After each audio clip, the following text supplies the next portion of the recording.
मार्गशीर्ष महालक्ष्मी व्रत कथा। मार्गशीर्ष महालक्ष्मी व्रत कथा। लक्ष्मी स्थापना पूजा एवं व्रत की विधि। 1। यह व्रत पूजा करने से माता महालक्ष्मी प्रसन्न होती है तथा सुख शांति एवं धन संपत्ति प्राप्त होती है। यह व्रत करने वाले स्त्री तथा पुरुष दोनों मन से स्वस्थ एवं आनंदमय होने चाहिए। इस व्रत को किसी भी महीने के प्रथम गुरुवार बृहस्पतिवार से शुरू कर सकते हैं। विधि नियम अनुसार हर गुरुवार को महालक्ष्मी व्रत करें। श्री महालक्ष्मी की व्रत कथा को पढ़ें। लगातार 8 गुरुवार को व्रत पालन करने पर अंतिम गुरुवार को समापन करें। वैसे यह व्रत पूजा पूरे वर्ष भर भी कर सकते हैं। पूरे वर्ष भर हर गुरुवार के देवी की प्रतिमा या फोटो के सामने बैठकर व्रत कथा को पढ़ें। 2। शेष गुरुवार के दिन 8 सुहागनों या कुंवारी कन्याओं को आमंत्रित कर उन्हें सन्मान के साथ पीढ़ा या आसान पर बिठाकर श्री महालक्ष्मी का रूप समझकर हल्दी कुमकुम लगाएं। पूजा की समाप्ति पर फल प्रसाद वितरण करें तथा इस कथा की एक प्रति उन्हें देकर नमस्कार करें। केवल नारी ही नहीं अपितु पुरुष भी यह पूजा कर सकते हैं। वे सुहागन या कुमारिका को आमंत्रित कर उन्हें हाथ में हल्दी कुमकुम प्रदान करें तथा व्रत कथा की एक प्रति देकर उन्हें प्रणाम करें। पुरुषों को भी इस व्रत कथा को पढ़ना चाहिए। जिस दिन व्रत हो उपवास करें, दूध फलाहार करें, खाली पेट न रहे। रात को भोजन से पहले देवी को भोग लगाएं एवं परिवार के साथ भोजन करें। 3 पद्म पुराण में यह व्रत गृहस्थजनों के लिए बताया गया है। इस पूजा को पति पत्नी मिलकर कर सकते हैं। अगर किसी कारण पूजा में बाधा आए तो औरों से पूजा करवा लेनी चाहिए, पर खुद उपवास अवश्य करें। उस गुरुवार को गिनती में न लें। 4। अगर किसी दूसरी पूजा का उपवास गुरुवार को आए तो भी यह पूजा की जा सकती है। दिन रात में भी पूजा की जा सकती है। दिन में उपवास करें तथा रात में पूजा के बाद भोजन कर लें। इस व्रत कथा को सुनने के लिए अपने आस पड़ोस के लोगों को, रिश्तेदारों को तथा घर के लोगों को बुलाएं। व्रत कथा को पढ़ते समय शांति तथा एकाग्रता बरतें। 5। अगहन मार्गशीर्ष के पहले गुरुवार को व्रत शुरू करें तथा अंतिम गुरुवार को उसका समापन करें। अगर माह में 5 गुरुवार आए तो 5 गुरुवार को उस दिन अमावस्या या पूर्णिमा तो भी पूजा करें। श्री महालक्ष्मी देवी की स्थापना, विसर्जन तथा पूजा विधि। 1। इस पूजा को करने के लिए किसी ब्राह्मण पुरोहित की आवश्यकता नहीं है। हर कोई अपनी भक्ति से पूजा कर सकते हैं। एक दिन पूर्व ही घर को गोबर से लेप ले या फिर गीले कपड़े से पोंछ लें। इसके बाद एक ऊंचे पीढ़े या चौकी पर या छोटे मेज पर बीच में थोड़े गेहूं या चावल रखकर एक साफ सुथरे तांबे या पीतल के लोटे को पानी से भरकर चावल या गेहूं पर रखें। पानी में सुपारी, कुछ पैसे और दुब दूर्वा घास डालें। ऊपर से लोटे में चारों तरफ 5 तरह के पेड़ के 5 या 7 पत्ते डालकर बीचों बीच एक नारियल रखें।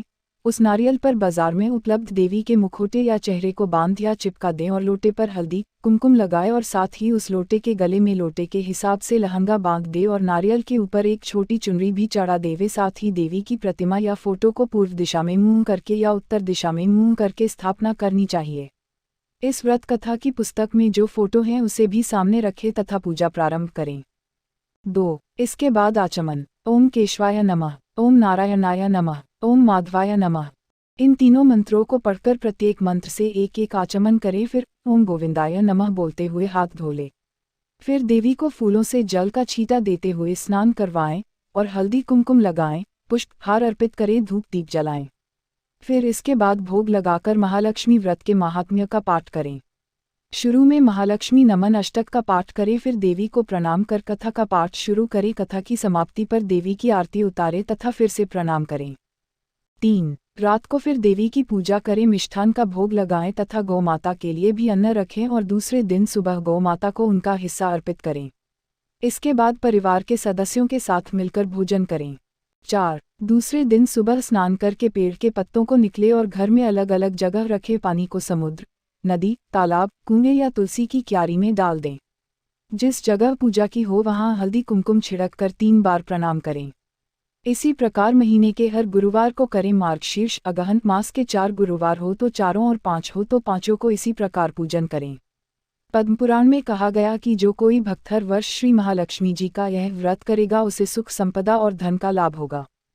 5। कुछ लोग इसे केसरी व्रत भी कहते हैं, परंतु इस व्रत में किसी खास रंग के परिधान की कोई जरूरत नहीं है। इसके अलावा महालक्ष्मी मंत्र, 40, आरती इत्यादि का भी पाठ करना चाहिए। पूजन सामग्री: 1 नारियल पानी वाला, 1 सुपारी, 1 हल्दी की गांठ, 1 रुपया या कोई सोने या चांदी का सिक्का कलश में डालने के लिए, एक पाटा, चौकी या छोटा टेबल। एक स्वच्छ धुला हुआ वस्त्र पाटा या चौकी पर बिछाने के लिए। एक कलश जिस पर नारियल की स्थापना हो सके। 5 प्रकार के फल। 5 पेड़ों के पत्ते, बरगद, पीपल, आम, अशोक, पाकड़ या जो भी बड़े पत्ते मिल जाए। अथ श्री महालक्ष्म्यष्टकम्। नमस्तेस्तु महामाये श्रीपीठे सुरपूजिते शंखचक्रगदाहस्ते महालक्ष्मी नमोस्तुते। 1 नमस्ते गरुडारूढ़े कोलासुरभयंकरी सर्वपापहरे देवी महालक्ष्मी नमोस्तुते। 2 सर्वज्ञे सर्ववरदे सर्वदुष्टभयंकरी सर्वदैख्यरे देवी महालक्ष्मी नमोस्तुते। 3 सिद्धिबुद्धिप्रदे भुक्तिमुक्तिप्रदायिनी मंत्रमूर्ते सदा देवी महालक्ष्मी नमोस्तुते। 4 आद्यंतरहिते आद्यशक्ति महेश्वरी योगजय योगसंभूते महालक्ष्मी नमोस्तुते। 5 स्थूल सूक्ष्म रौद्रे महाशक्ति महोदरे महापापहरे महाशक्ति महोदरे देवी महालक्ष्मी नमोस्तुते।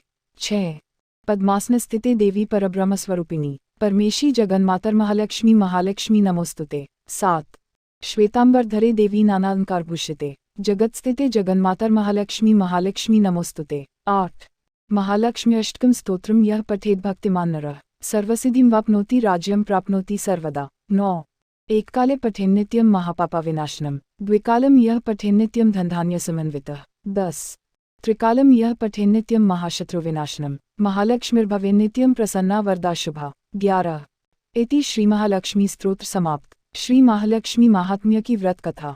गुरुवार की कथा। आइए भक्तजनों, ध्यान से सुने श्री महालक्ष्मी की व्रत कथा। गुरुवार की व्रत कथा, इसे श्रावण और पठन करने से दख दारिद्र्य दूर हो जाता है। श्री महालक्ष्मी माता की कृपा से सुख, संपत्ति, ऐश्वर्य प्राप्त होता है, मन की इच्छा पूरी होती है। श्री महालक्ष्मी माता के अनेक रूप तथा नाम हैं। भूतल में वे छाया, शक्ति, तृष्णा, शांति, जाति, लज्जा, श्राद्धा, कांति, वृत्ति, स्मृति, दया, तुष्टि, माता, अधिष्ठात्री एवं लक्ष्मी के रूप में स्थित है। उन्हें प्रणाम करते हैं। कैलाश पर्वत पर पार्वती, क्षीरसागर में सिंधु कन्या, स्वर्गलोक में महालक्ष्मी, भूलोक में लक्ष्मी, ब्रह्मलोक में सावित्री, वालों में राधिका, वृंदावन में रासेश्वरी, चंदनवन में चंद्रा, चंपकवन में गिरजा, पद्मवन में पद्मा, मल्टीवन में मालती, कुंदनवन में कुंददंती, केतकी वन में सुशीला, कदम्बवन में कदम्बमाला, राजप्रसाद में राजलक्ष्मी और घर घर में गृहलक्ष्मी इन विभिन्न नामों से पहचानी जाती है। इस तरह सर्वथा चारों और सर्वभूत में सुपरिचित माता श्री महालक्ष्मी की यह कथा है। अब हम इसका श्रावण पठन करेंगे। भारतवर्ष के सौराष्ट्र देश में द्वापर युग की यह कहानी हुई है। सौराष्ट्र में उस समय भद्रश्रवा नाम के राजा थे। वे बड़े पराक्रमी राजा थे। 4 वेद, 6 शास्त्र, 18 पुराणों का उन्हें ज्ञान था। उनकी रानी का नाम सुरतचंद्रिका था। रानी दिखने में सुंदर और सुलक्षणा थी तथा पतिव्रता थी। उन दोनों को 7 पुत्र तथा उसके बाद एक कन्या का वरदान मिला था। कन्या का नाम श्यामबाला था। एक बार महालक्ष्मी जी के मन में आया कि जाकर उस राजा के राजप्रसाद में रहे। इससे राजा को दुगनी धन दौलत की प्राप्ति होगी और वह इस धन दौलत से अपनी प्रजा को और सुख दे पाएगा।